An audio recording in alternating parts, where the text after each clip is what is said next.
आता पाहूया कसा रंगलाय लोकसभेचा आखाडा, त्या संदर्भातल्या टॉप 9 बातम्या।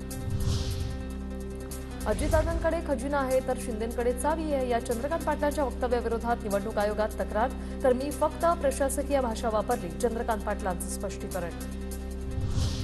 अहिल्याबाई होळकरांचे वंशज भूषणराजे होळकर उद्या शरद पवार गटात प्रवेश करणार, भूषणराजे शरद पवार गटाचे स्टार प्रचारक असणार। ज्यांनी कोकणात मनसे संपवली त्यांचं काम कसं करणार, मनसे सरचिटणीस वैभव खेडेकर यांचा सवाल। राज ठाकरेंचे आदेश मान्य पण तटकरेंनी विकास कामं केली नाही असंही नोंदवलं मत। तर वैभव खेडेकरांनी मांडलेली भूमिका योग्य, एका बोटाची थुंकी दुसऱ्या बोटाला लावणं चुकीचं, अंबादास दानवेंकडून पाठराखण।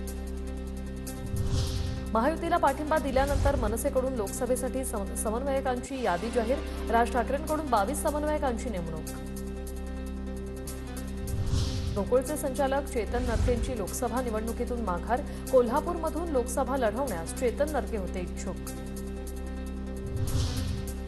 शरद पवारांकडून उत्तम जानकरांना आमदारकीचं आश्वासन, जानकर महाविकास आघाडीचं काम करण्यास सकारात्मक, सूत्रांची माहिती। भाजपचा खरा कट शिंदे आणि अजित पवारांविरोधात, अमित देशमुखांची भाजपवर जोरदार टीका, भाजपनं सर्व जिल्ह्यांमध्ये फोडाफोडी केल्याचंही वक्तव्य। लोक मरत असताना त्यांच्यासोबत फोटो काढायचे का, पारनेर तालुका एकदा सोशल मीडियाला फसलाय, मला लोकांच्या सहानुभूतीशी खेळायचं नाहीये, सुजय विखे पाटलांची निलेश लंकेंवर टीका।